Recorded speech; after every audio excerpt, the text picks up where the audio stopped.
मुरबाड कल्याण Malshej highway लगत पोटगाव जवळ असलेल्या एका दूध साठवणूक करून पनीर बनवणाऱ्या कंपनीने नदीपात्रात दूषित पाणी सोडले आहे।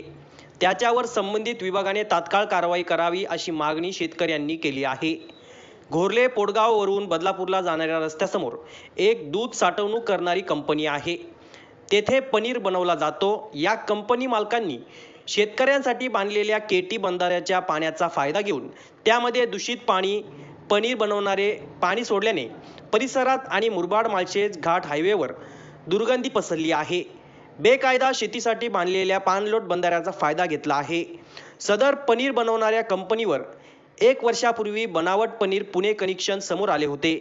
त्यावेळी संबंधित विभागाने धाड मारली असता काही दिवस कंपनी बंद करून चालक मालक पळून गेले होते। तेथे स्थानिक माणसांना गेटच्या आत जाऊ देत नसून परप्रांतीय कामगारांना कामावर ठेवले आहे। मुरबाडवरून घोरले पोटगाव कल्याणकडे जाणाऱ्या नदीत हे दूषित पाणी जाते। तसेच परिसरातील गावांमधील विहिरी बोरवेल याचे पाणी सुद्धा दूषित झाल्याच्या चर्चा आहेत। राष्ट्रीय महामार्ग लगत 5 फुटावर दुधापासून पदार्थ बनवणारी कंपनी असून शासनाने शेतकऱ्यांसाठी बांधलेल्या बंधाऱ्याच्या पाण्याचा परिपूर्ण फायदा कंपनी मालक घेत आहे। ठाणे जिल्हाधिकारी आणि मुरबाड तहसीलदार, उपविभागीय अधिकारी कल्याण, कृषी विभाग, जिल्हा परिषदेने कंपनीधारकांवर कारवाई करून सिंचनासाठी असलेले पाणी व्यवसायासाठी वापरणाऱ्यांवर कठोर कारवाई करावी।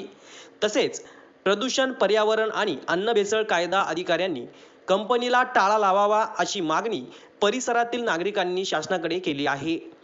पनीर बनवणाऱ्या कंपनीला शासनाने कोणत्या आधारे राष्ट्रीय महामार्गावर परवानगी दिली हे मात्र गुलदस्त्यात आहे। राष्ट्रीय महामार्गालगत असणाऱ्या या कंपनीमुळे प्रवासी शेतकऱ्यांना हानिकारक असणारी ही दुग्धजन्य कंपनी बंद करावी अशी मागणी आता होत आहे। गौरव शेलार, युवा महाराष्ट्र, मुरबाड।